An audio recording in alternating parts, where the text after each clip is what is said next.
Queridos amigos de Tervicentro en todo el país, aquí estamos, bienvenidos lunes, una nueva jornada de noticias, mucho para hablar, para comentar. Ha habido mucho movimiento este fin de semana.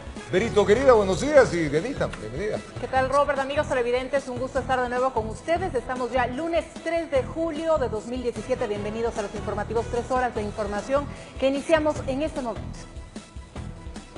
Les contamos, tras el colapso de una tarima en una corrida de toros en Lumbicí, en el valle de Cumbayá, en Quito, 17 personas resultaron heridas. Aún se investigan las causas del incidente.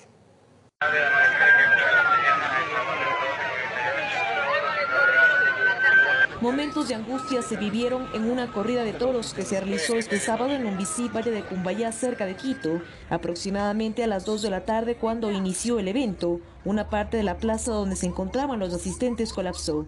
En total, 17 personas resultaron heridas. Aproximadamente unas 700 personas del reporte inicial, 17 personas, entre ellos adolescentes y niños, presentan politraumatismos, han sido ya llevados por los paramédicos de la Cruz Roja y del Cuerpo de Bomberos hacia el hospital de Yaruquí. Una de las estructuras, hay 3 estructuras y una fue la que se dio. El evento contaba con todos los permisos, sin embargo el incidente aparentemente sería por exceso de personas que ingresaron al lugar. En las graderías había un exceso de personas. Tengo entendido que eran más o menos unas 100 personas y eso es lo que debilitó la estructura. Claro, obviamente todos cayeron. ¿El colapso es por el sobrepeso? El colapso es por sobrepeso. Según testigos, se escuchó un fuerte estruendo cuando se vino abajo toda la estructura. O sea, sí se balanceó, obviamente, no. Quedó estática, pero al rato volvió y cayó. Porque la gente creo que se asustó y quedó estática. O sea, se cayó totalmente la tarima. El evento fue suspendido y al lugar acudieron efectivos del Cuerpo de Bomberos, de la Cruz Roja, del COE Metropolitano y Policía Nacional. Tras lo sucedido, el lugar fue clausurado. Aún se investigan las causas del incidente, informó Priscila Cadena. Un choque entre 3 vehículos se registró en el sector de Chillogallo, en el sur de Quito. El incidente dejó varios daños materiales y no existieron heridos de gravedad. Veamos el informe. En el barrio Santa Bárbara, a la altura de la avenida Mariscal Sucre, en el sector de Chillogallo, al sur de Quito, 3 vehículos colisionaron. Al momento de nuestra llegada pudimos constatar 3 vehículos afectados, un bus, un taxi y un Chevrolet Sail. El Cuerpo de Bomberos del Distrito Metropolitano de Quito acudió al lugar para verificar los hechos y rescatar a un hombre que quedó atrapado en su vehículo. Se pudo extraer un paciente masculino aproximadamente de unos 40 años, que la verdad tiene contusiones, policontusiones. El accidente dejó daños materiales en los autos. Los ocupantes de los otros vehículos no presentaban daños ni heridas. Los vehículos fueron trasladados a los patios de retención vehicular y los conductores fueron puestos a órdenes de las autoridades correspondientes para determinar el grado de responsabilidad que tuvieron en el accidente, informó Patricia Aldaz. Y un adulto mayor murió luego de ser atropellado por uno de los articulados del sistema de transporte Metrovía en la ciudad de Guayaquil. Según testigos, el hombre habría intentado cruzar la calle sin tomar las debidas precauciones. Fue en la intersección de la avenida Quito y Alejo Lascano en el centro de Guayaquil, donde a pesar de los esfuerzos de los paramédicos, don Máximo Bonoso Tello dejó de existir tras ser atropellado por este autobús del sistema Metrovía. Según los curiosos y testigos al momento, el siniestro indica que la metro tenía preferencia de vía. Por lo tanto, los peatones tenían que esperar el cambio de la luz del semáforo.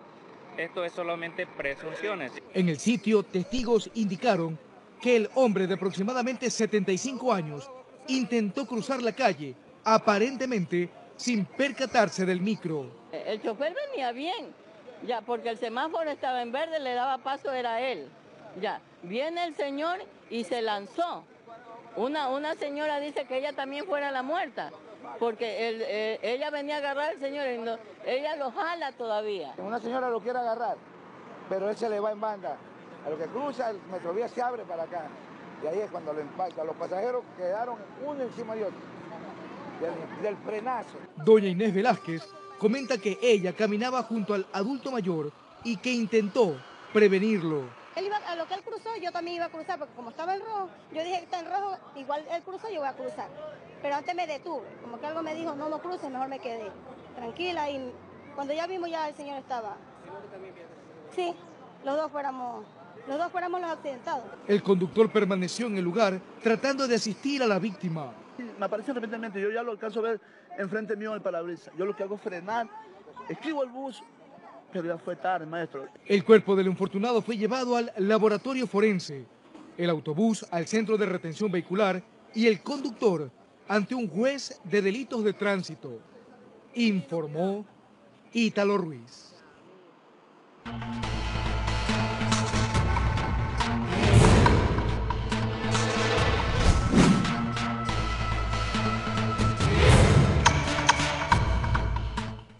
Al menos 2 muertos y una veintena de heridos fue el saldo que dejó el choque entre 2 buses de transporte interprovincial. El accidente se registró la mañana del sábado en la vía Durán-Yaguachi.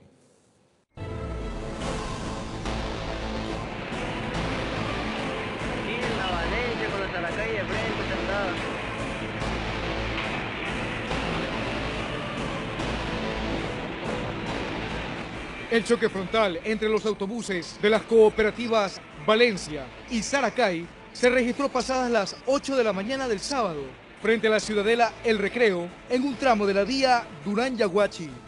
El choque fue fuerte, fue una velocidad que... Este venía con una velocidad fuerte también.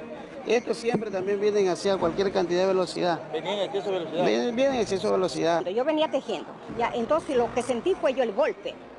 ¡Pop! Ya, nos veníamos en la tercera fila. ¿En qué vehículo venía usted? En la Valencia. En la Valencia. Sí. ¿Hacia dónde se dirigía? A Quevedo. Como se aprecia en las imágenes, los primeros en acudir al sitio fueron los habitantes del sector que se aprestaron a socorrer a las personas heridas.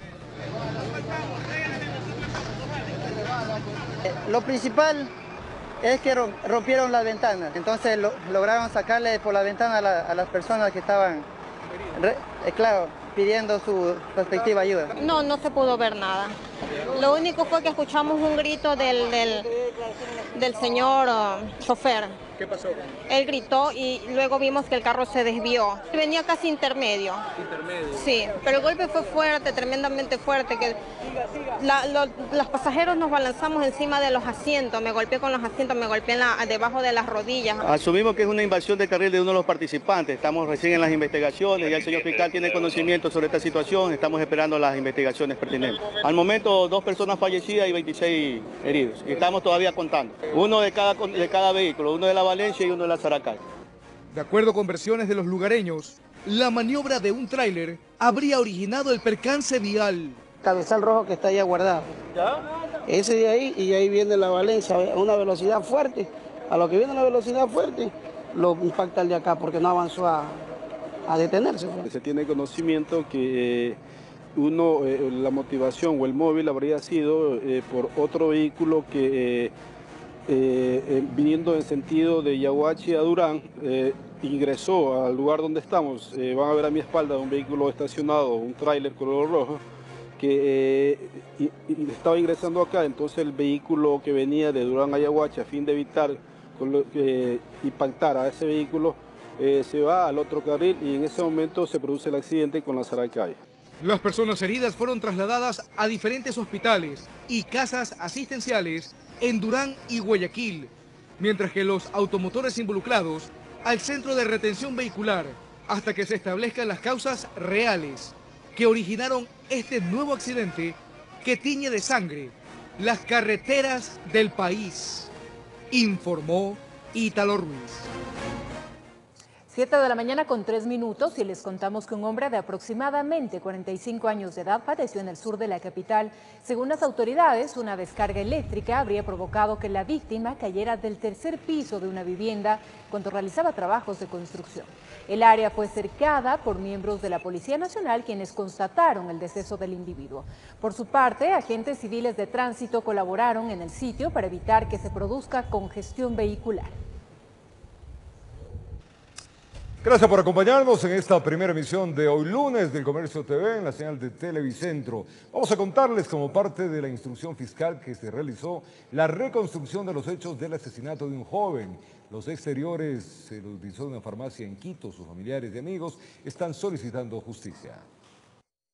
Con pancartas y camisetas blancas, familiares, amigos y compañeros de Andrés Viracocha, el joven asesinado en las afueras de una farmacia en el centro norte de la capital, participaron de la reconstrucción del homicidio la mañana de este viernes. Bajo la consigna Justicia para Andrés, decenas de personas acompañaron a la madre de la víctima durante la diligencia fiscal, quien solo tiene un pedido a las autoridades. Que la ley no decaiga y no se debilite, que por favor se dé justicia. El presunto autor del crimen está detenido en la cárcel de La Tacunga y fue quien narró los detalles del asesinato, lo que la Fiscalía denomina como pericia técnica. Hay más elementos que van a ser recabados durante estos días, pero esta pericia va a permitir a Fiscalía únicamente formar un criterio objetivo conforme lo determina la ley y la Constitución. El detenido se enfrenta a una pena mayor a 12 años, que depende de agravantes o atenuantes que se determinarán al cierre de la instrucción fiscal, que será la próxima semana. El abogado del acusado no dio detalles de lo sucedido y aseguró que están analizando la defensa para acudir a la siguiente instancia en el proceso. Por el estado en que se encuentra la causa, ustedes entenderán, no puedo hablar de hechos fácticos o de grados de participación. Compréndanme, esta es mi labor y yo necesariamente tengo que esperar a la audiencia pertinente para ya recién exponer mi teoría del caso. Andrés falleció el pasado 7 de junio tras recibir una puñalada a la altura del cuello en presencia de su novia, quien este viernes colaboró dentro de la reconstrucción del caso. Con realización de Rafael Hermida, informó Carolina Cuenca. Un agente fiscal de la Unidad de Lavado de Activos y su hermano son investigados por el presunto delito de oferta para el tráfico de influencias. El funcionario judicial cuenta con medidas sustitutivas y su hermano con prisión preventiva. La denuncia la presentó el doctor Stalin López en representación de la familia, que es investigada por las autoridades por delitos de trata de personas, lavado de activos y prostitución de menores. El jurista expresó que fue contactado por Ronald A. para advertirle lo que iba a pasar con sus clientes. La extorsión empezó aproximadamente fines de marzo y los primeros días de abril del año 2016. No se accedió. Supuestamente Ronald A. en su calidad de abogado visitaba a personas que eran procesadas en investigaciones llevadas por su hermano, el fiscal Edison A. Se pedía plata para no iniciar la investigación.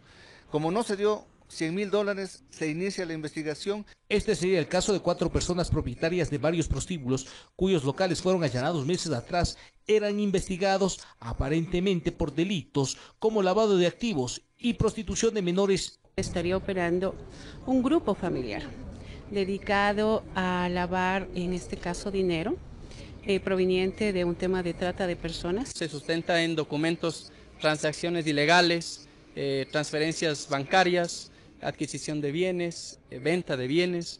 Presuntamente el hermano del fiscal ofrecía favores judiciales a cambio de grandes cantidades de dinero, entregando como prueba de compromiso documentos que eran parte de expedientes judiciales. Se empezó a manejar una estrategia de investigación por la cual se obtenía información que la conocía únicamente Fiscalía, pues, y se la transmitía a través del hermano, es decir, esta persona que empezó con la extorsión. La operación se realizó en la oficina del hermano del fiscal, luego de la entrega de dinero en efectivo por parte de uno de los denunciantes del caso, bajo la modalidad de entrega controlada. Eso yo no he cogido, me quedé constante de que los señores lo han abierto, es una maleta que el doctor vino a dejar ahí. Entre las evidencias, $3,000 en efectivo, documentos y equipos informáticos. Sobre el agente fiscal, el juez penal dictó medidas sustitutivas, mientras su hermano cuenta con prisión preventiva. En Quito informó Iván Casamen. 7:08 de la mañana, en Galápagos son las 6:08, 13 personas afectadas y una vivienda colapsada. Este fue el saldo del último sismo registrado en Manabí, en el cantón Jama, y en 3 regiones más se mantiene activado el COE de emergencia, mientras las autoridades están realizando evaluaciones en la zona. Temblor, sigue. 13 personas afectadas y una casa caída fue el saldo de lo que dejó el último sismo en Manabí. Su epicentro fue el cantón Jama y las autoridades recorrieron la zona para evaluar los daños. Temblor, sigue. Tranquilo. Fuertísimo, loco. Hubo una casa que parcialmente tuvo afectaciones. Y de ahí hubo una afectación a una familia, que fueron 5 miembros de una sola familia, y dentro de ellos un menor de edad. Por su parte, 4 cantones mantienen el Comité de Operaciones de Emergencia activado, junto con el COE provincial ante cualquier emergencia, así lo aseguran las autoridades. Ranuras en ciertas instituciones o casas, pero hasta ahora no sabemos nada. Incluso en la parte empresarial también nos preguntaron, sector camaronero, aquí tiene una fábrica de hielo, no ha habido ninguna novedad en ese caso todavía, ¿no? Jama fue el epicentro y sus habitantes cuentan los momentos que vivieron durante el sismo de mayor intensidad. Quiso plantar un poquito y nuevamente empezó. No tuve más que encomendarme a mi Dios porque ¿qué podemos hacer más con la naturaleza? Sí, lo sentimos bastante duro, la gente bastante preocupada. Por último iban a hacer fiesta en la noche, ya quedó todo terminado. Por su parte, los pescadores artesanales de la zona afectada del Matal en Jama aseguran que el sismo fue uno de los más fuertes después del terremoto del pasado 16 de abril y ahora cocinan en sus embarcaciones. Allá no, y por rato como que se pone marejudo afuera en el mar, solo así como que sopla el viento, pero luego calma normal. Yo le sentí más o menos, sí, en eso estaba sentado yo ahí. Y eso que me iba para adelante y iba para atrás, las casas para qué son bien seguras. Desde la provincia de Manabí informó Johnny Armendáriz. Censuró políticamente al excontralor Polit. La sesión de este domingo fue extensa en medio de un largo debate. Los legisladores de la oposición y oficialismo coincidieron en la necesidad de censurar al exfuncionario involucrado en un supuesto caso de corrupción, el de Odebrecht. 7:13 en la mañana. De manera sorpresiva, uno de los abogados defensores del excontralor llegó a la asamblea para entregar un documento en el que solicitaba la suspensión del juicio político. Hemos manifestado reiteradamente el deseo del doctor Polit de regresar al Ecuador a decir su verdad, porque a él lo que han querido es callarlo a través de una conspiración que no le permite estar presente en este juicio político. Que lo que se iba a vivir en la legislatura no era más que un show mediático orquestado por el oficialismo. Yo personalmente he venido solo a entregar este escrito. No voy a prestarme para comparecer a este circo romano en que los verdugos ya decidieron la suerte de la víctima. Pero este pedido no pasó. La sesión se instaló pasada las 3:30 de la tarde. En la sustentación del juicio, el asambleísta interpelante defendía el proceso que decía se había llevado a cabo de manera legal. Es responsabilidad de todos nosotros sancionarlo, censurarlo. No podemos destituirlo, porque efectivamente el señor ya está renunciadito. Que la ausencia del contralor en este proceso deja en evidencia la debilidad de su defensa, aseguraban. Esta asamblea no necesita más argumentos. Después de que hemos escuchado el nivel de defensa que el señor Polit ha presentado el día de hoy. Ya en el debate, el oficialismo defendía este proceso, pues argumentaba que son ellos los que han inaugurado la lucha contra la corrupción. La política se hace con ética, con frontalidad, no con charlatanería, como algunos pretenden a través de un show mediático. No es más fiscalizador el que grita, ofende y miente. No es más fiscalizador el que convoca al pueblo a levantarse. Fiscalizador real es el que, teniendo la frente en alto y las manos limpias, persigue la corrupción. Cosa que en la oposición rechazaban y aclaraban. El partido de gobierno, estimados conciudadanos que nos están viendo y asambleístas, ha sido el absoluto responsable de la designación de Carlos Polit.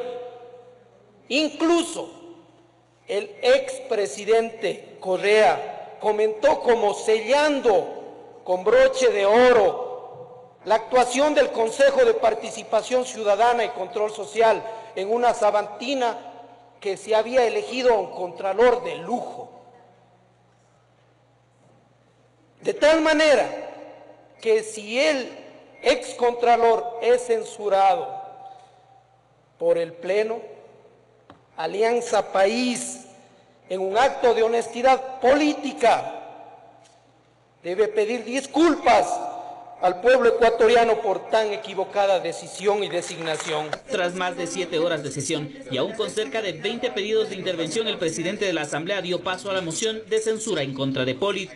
Por haberse demostrado que dicho funcionario incumplió sus funciones al frente de la Contraloría General del Estado. Y con 132 votos a favor y una abstención, el contralor fue censurado políticamente. El presidente de la Asamblea asegura que con esto se marca un hito en la lucha contra la corrupción.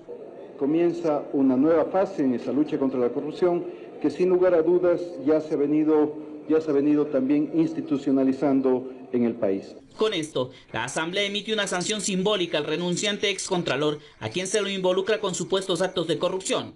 En el caso Odebrecht, informó Javier Gallo. Y Carlos Polit tiene una larga trayectoria en la administración pública desde el gobierno del expresidente Lucio Gutiérrez. Polit actualmente es investigado por la Fiscalía del Ecuador por presuntos sobornos ofrecidos por la constructora Odebrecht.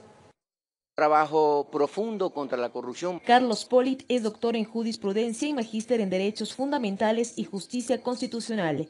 Nacido en la provincia de Manabí, tiene una larga trayectoria en la administración pública. Ha sido ministro de Bienestar Social y gobernador de Guayas. Llegó a los círculos políticos de la mano de Lucio Gutiérrez y el partido Sociedad Patriótica. Fue uno de los funcionarios que acompañó a Gutiérrez durante sus últimas horas en el Palacio de Carondelet, antes de que fuera derrocado en 2005. También fue parlamentario andino por el PSP y finalmente fue elegido como Contralor del Estado en el año 2007, durante el gobierno del expresidente Rafael Correa. Tras varios años en el mismo cargo, la Fiscalía del Ecuador lo investiga por presunta concusión, es decir, porque habría abusado de su cargo para exigir dinero de un proyecto construido por Odebrecht, informó Priscila Cadena. Los allanamientos por el caso Odebrecht continúan. Este fin de semana se detuvieron a 2 personas para investigaciones por enriquecimiento ilícito, no justificado y lavado de activos. En la audiencia de formulación de cargos se dictó instrucción fiscal que durará 90 días. De acuerdo a la Constitución de la República del Ecuador, artículos 2, 3 y 4, usted tiene derecho a guardar silencio. Tiene derecho a un abogado. Si usted no puede proporcionar un abogado, el Estado le proporcionará un defensor público para su defensa.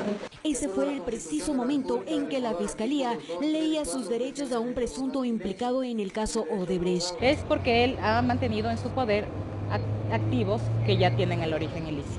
Se han desconocido sus argumentos y sus derechos a debido proceso. La noche del pasado viernes 30 de junio y la madrugada del sábado 1 de julio se realizaron varios allanamientos en 2 domicilios al norte de Quito, donde se detuvo a Ramiro C. y Diego C., que trabajaban en la empresa Petrocomercial para investigaciones por enriquecimiento ilícito no justificado y lavado de activos. Ellos han prestado su nombre y que sirvieron de vehículo para recibir las transferencias de manera ilícita. Ramiro C. colaboraba como gerente de transporte de Petroecuador y habría sido suscriptor del contrato Pascuales Cuenca. En audiencia de formulación de cargos, el juez acogió el pedido de la fiscal Diana Salazar y ordenó el arresto domiciliario de Ramiro C. por tratarse de una persona de la tercera edad. Además, se ordenó la enajenación de bienes, la inmovilización de sus cuentas bancarias y el inicio de la instrucción fiscal que durará 90 días. Esto es consecuencia de las investigaciones que Fiscalía General del Estado continúa realizando en el tema relacionado con Odebrecht. Con respecto a Diego C., la fiscal Salazar lo acusó por el supuesto delito de lavado de activos, ya que sería accionista de 22 empresas, de las cuales 11 se encontrarían en disolución. Sus registros tributarios mostrarían un valor aproximado de 2 millones que no se encuentran debidamente justificados. Hemos justificado la necesidad de que el ciudadano, en este caso Diego C., tenga la medida de prisión preventiva porque se presumiría que podría eludir la acción de la justicia y todos los requisitos que establece la ley. Estas detenciones se dieron en el denominado Operativo Brasilia Caso 3. En el allanamiento se habría encontrado documentación financiera sobre el caso Odebrecht, además de claves, transferencias de cuentas que estarían ligadas al Operativo Brasilia Fase 1. Informó Patricia Aldaz. Y ahora les contamos que el vicepresidente de la República, Jorge Glass, destacó su deseo porque se investigue a profundidad el caso Odebrecht, en el que fue mencionado por sectores de la oposición. Así lo mencionó el segundo mandatario en una entrevista con medios de comunicación en su visita a la provincia del Guayas. De rodillas solo ante Dios y ante los hombres, firme y defendiendo su honra. Esa fue la premisa del vicepresidente de la República durante casi 2 horas de diálogo en una estación radial de Guayaquil. Recordó su comparecencia ante la Comisión de Fiscalización y ante las críticas de sus detractores. Atropellan un perro fuera de Petroecuador y es culpa de Glass. Que vengan a cuestionar porque se compraron $800 en alfombra, porque se compraron snacks, porque no había que comer, por el amor de Dios. No había que comer después del tremendo desastre, y si había comida era para los damnificados, ¿hasta dónde van a llevar este show? Y acerca del camino que sigue la investigación del caso Odebrecht. Y me ratifico en lo que he dicho en todos los medios de comunicación, la justicia es para todos. Tiene que investigarse todo y a todos, incluyendo la lista de los 80, porque de los años 80, pues. Y sobre la responsabilidad política, principal argumento de la oposición, él describió la suya. La reparación de San Francisco, más allá de lo que le costó a Odebrecht repararla íntegramente y que sigue operando hasta la fecha, ha generado más de 1.200 millones de dólares de ahorro para mi pueblo ecuatoriano. Eso es una responsabilidad política. Esas son las decisiones que se han tomado a lo largo de todos estos años. El año pasado, solamente por 3 hidroeléctricas, ahorramos cerca de 570 millones de dólares. ¿Acaso la empresa cuestionada y sus filiales deberían permanecer en el país? Esa es una decisión que me excede, ¿no? Me excede en mis ámbitos de competencia. Mi opinión es que tiene que irse de nuevo al país. Y en torno a la reunión convocada por el primer mandatario con ciertos contendientes políticos. Yo soy muy respetuoso de la honra ajena y defiendo la mía. No hay problema. Defiendo la mía. Con Lenín no, en absoluto. Ninguno, en absoluto. Y por más que se haya reunido con quien sí lo... No hemos comentado acerca del tema, pero si es que tengo que hacer algún comentario se lo haré en lo íntimo. Informó Enrique Muñoz. De la mañana con 22 minutos y desde hace 6 años no se había hecho un juicio político en la Asamblea Nacional. Todos los intentos fueron truncados por una mayoría oficialista. Ahora, en cambio, con el nuevo gobierno, este instrumento de fiscalización resucita. Para analizar este tema está con nosotros Andrés Jaramillo, editor de la sección política de Diario El Comercio. ¿Cómo estás, Andrés? Muy buenos días. ¿Qué lectura se puede hacer de esta aparente apertura de la Asamblea Nacional? Berito, amigos, amigas, buenos días, un excelente inicio de semana. Lo que se ve es que hay un esfuerzo importante para tratar de quitarse de encima esa imagen negativa que heredaron de la anterior asamblea, donde también había una mayoría oficialista. Recordemos que se les acusó de no fiscalizar, de no pedir cuentas a los funcionarios, de no hacer control político, y eso les pasó factura en las elecciones pasadas. Ahora la asamblea no quiere que eso se repita para las elecciones que se vienen, las locales del 2019. Y ahora, Andrés, ¿por qué se eligió a Carlos Polit y no a cualquier otro funcionario? Ahora también es importante conocer qué es lo que va a pasar con él, con Carlos Polit. Bueno, él se encuentra en Miami, no en Estados Unidos. Recordemos que antes que se abra el proceso, él ya había pedido una licencia para irse aduciendo motivos médicos. Ahora, lo que va a pasar con él es una censura. Recordemos que como ya renunció al cargo, no puede ser destituido. Y lo que él ha dicho ayer en un documento que envió de descargo a la Asamblea es que él está siendo utilizado como una cortina de humo para poder quitar la atención de todos los casos de corrupción que involucran a funcionarios de este y del anterior gobierno y centrarlos en él, Berito. Ahora la oposición también busca abrir un proceso, Andrés, contra el vicepresidente Jorge Glass. ¿Qué es lo que se espera esta semana sobre este tema? El caso ya, el pedido oficial ya se hizo, ahora lo tiene que tratar el Consejo Administrativo Legislativo y es ahí en donde se determinará si procede o no procede. Y es donde se verá también si es que este espíritu fiscalizador de control de la Asamblea es real o no, Berito. Así es, y todos vamos a estar pendientes de esta semana a ver qué es lo que ocurre. Andrés, muchas gracias por la información. 7 de la mañana con 24 minutos continuamos informándoles y les contamos que desde el llamado al diálogo propuesto por el presidente Lenín Moreno y sus reuniones con líderes de oposición dentro del partido de gobierno se han emitido criterios divergentes. A pesar de esto, se asegura desde Alianza País que la unidad interna se fortalece. Fue una propuesta de campaña, extender su mano para dialogar con todos los sectores, incluso con quienes fueron sus contrarios en la última contienda electoral. Y así lo ha ido cumpliendo Lenín Moreno, quien ha mantenido diálogos con diferentes sectores y líderes de oposición. Estamos demostrando que podemos sentarnos y dialogar.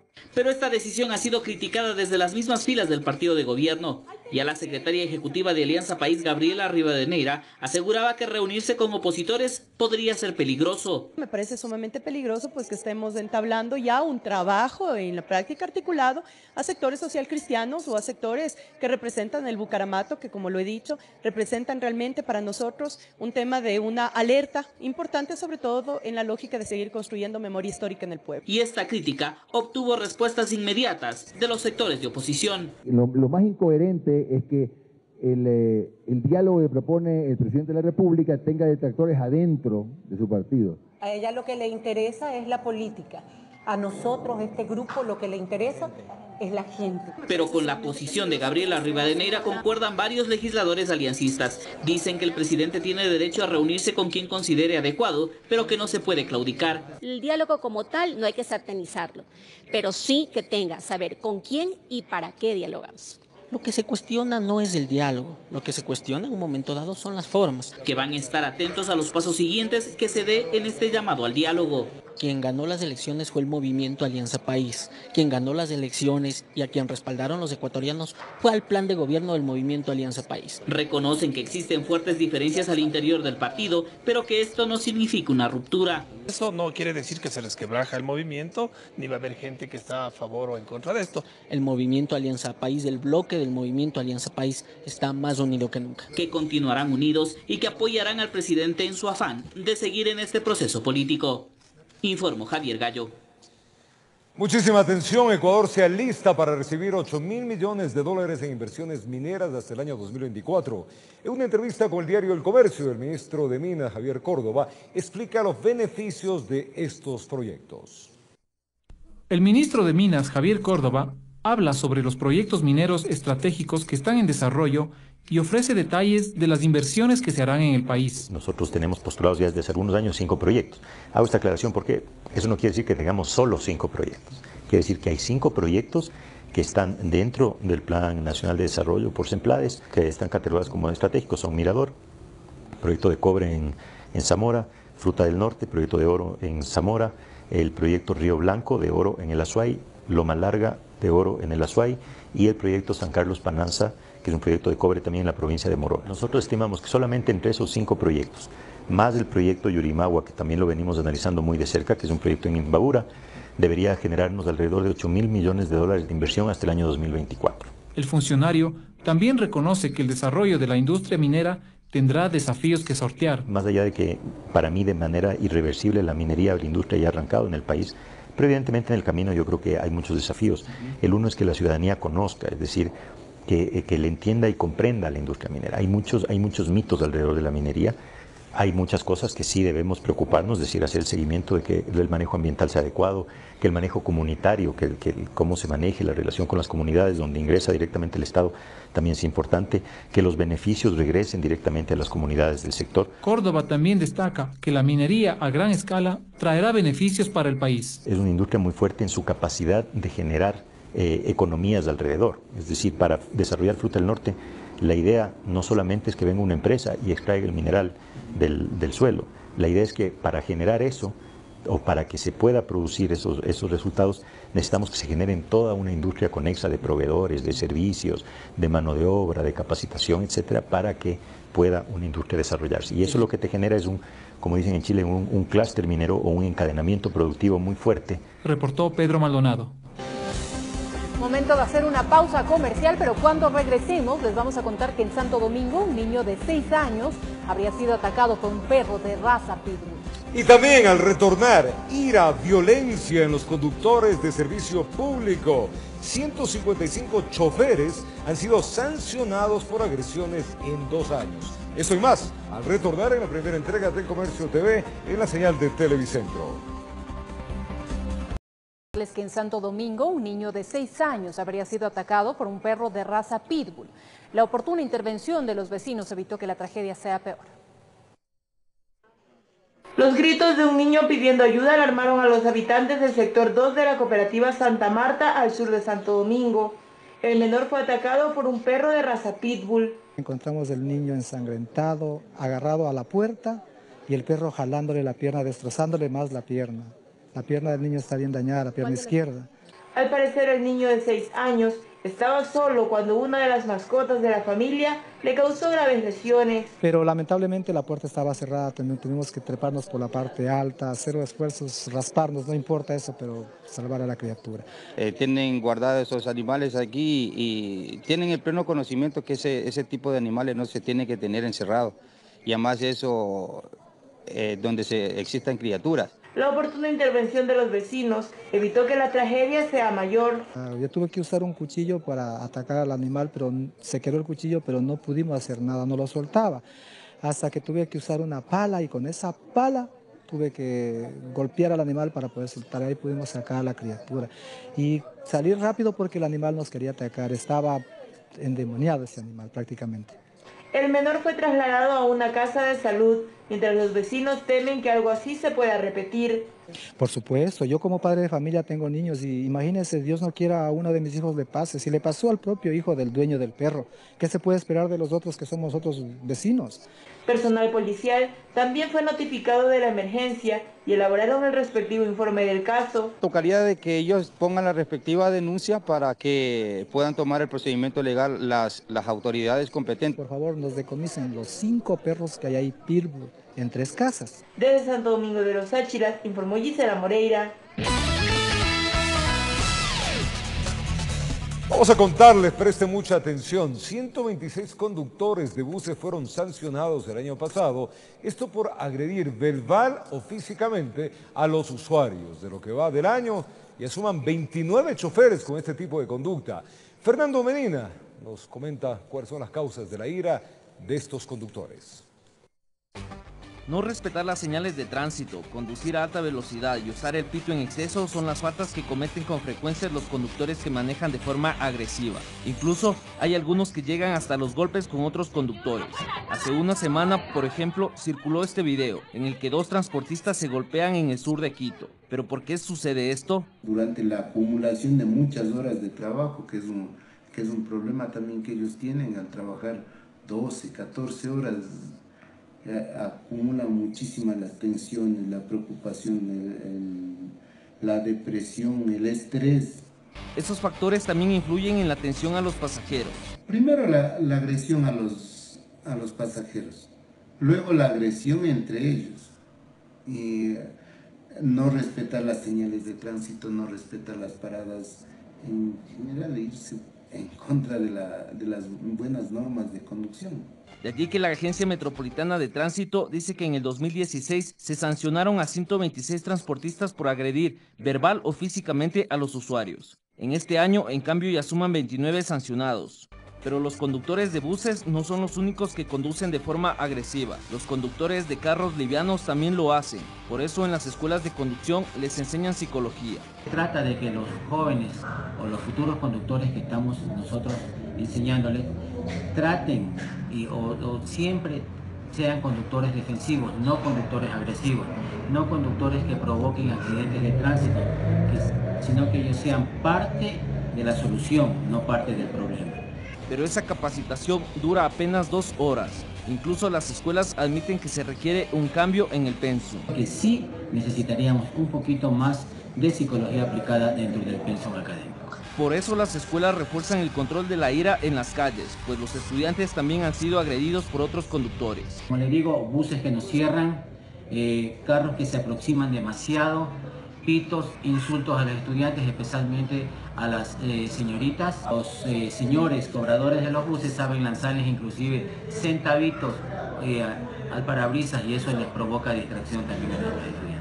Estas agresiones pueden ser denunciadas en la página web de la Agencia Nacional de Tránsito o directamente a los agentes que están en las vías, informó Fernando Medina. 7 de la mañana con 38 minutos y más de 165,000 graduados en años anteriores rindieron el examen Ser Bachiller, que les abre la posibilidad de ingresar a la educación superior pública. A ellos se les anticiparon quienes se graduaron este año y les seguirán las personas privadas de libertad junto a las personas con discapacidad. Valeria Bombón tiene 28 años de edad. Hace 11 se graduó del colegio, pero no es sino ahora que rinde el examen Ser Bachiller, un cuestionario que al aprobarlo le daría la posibilidad de ingresar a la educación superior pública. Llevo casi ya 11 años de lo que salí del colegio y es la primera vez que aplico para la CNC. Mis gorditos, mis hijos, porque me dijeron, mamita, ¿por qué no entras a la universidad a estudiar? Entonces fue por ellos. El tiempo para rendir el examen es de aproximadamente 3 horas y tiene una lógica para ser valorado. Este examen tiene 5 áreas. Las 5 áreas o los 5 dominios es el dominio lingüístico, el dominio matemático, el dominio científico, el social y el razonamiento abstracto. Estos 5 dominios son relevantes porque no solo habilitan todos los estándares educativos que vienen del bachillerato, sino además señalan las habilidades indispensables, las imprescindibles para continuar trayectorias académicas. Como Valeria, 165.250 aspirantes graduados en años anteriores buscan a través de este examen acceder a las instituciones de educación superior pública del país. Se van a tomar estos exámenes del ser bachiller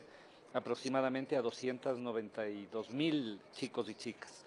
Este gran grupo a su vez se divide en dos subgrupos, como ustedes conocen. Por un lado, los chicos que están terminando en este momento el bachillerato del ciclo Sierra. En cambio, los chicos que ya fueron bachilleres van a dar desde el día de hoy. Asegura que está optimista de los diálogos con varias universidades para ampliar la oferta de cupos, por lo que espera que este año aumenten aproximadamente un 20 a 25%. Yo estoy completamente seguro que vamos a tener un incremento de 20 o 25% de la oferta. Se prevé que los aspirantes que se han graduado en años anteriores rindan su examen hasta el domingo 2 de julio, y luego de ellos será el turno de las personas privadas de libertad y las personas con discapacidad. En Quito informó Andrea. 7:51 de la mañana, 6:51 allá en Galápagos. Cientos de personas salieron a las calles del centro de Quito, esto para celebrar el Día del Orgullo GLBTI. Los asistentes exigen un alto a la discriminación. Con banderas, arcoíris, música y un ambiente festivo, cientos de personas se tomaron las calles del centro de Quito por el Día del Orgullo GLBTI para reafirmar su compromiso en la defensa y reivindicación de sus derechos. El primero, visibilizarnos, porque es hora de salir del closet. El segundo, pedir al Estado que nos reconozca los derechos que no tenemos. Y el tercero es un llamado a caminar de forma conjunta con otras organizaciones sociales, con otros derechos que también son necesarios. Con trajes llamativos de personajes de películas, con carteles en los que pedían respeto e inclusión, recorrieron las principales calles del casco colonial. Gays, lesbianas, bisexuales, transexuales e intersexuales, todos con el mismo objetivo de exigir que no haya discriminación. Siempre proponemos la no violencia y que no se discrimine por especie, ni por género, ni por preferencia sexual, ni por nada, porque todos tenemos el derecho a una vida digna, libre y tranquila. Llegaron acompañados de familiares y amigos, quienes también participaron en la movilización, que inició en el Parque La Alameda y finalizó en Comandá. Cada año quienes pertenecen a la comunidad se ponen sus mejores galas, y es que en la actualidad aún les preocupan los índices de violencia. Respeten nuestros derechos, no exigimos más derechos, no exigimos menos responsabilidades, solamente exigimos que se respeten los derechos como ciudadanos. El evento finalizó con una presentación de baile, informó Priscila Cadena. Dulces tradicionales, artesanías y juegos para los más pequeños formaron parte de una feria que se desarrolló en el Parque La Carolina por el Día Mundial del Refugiado.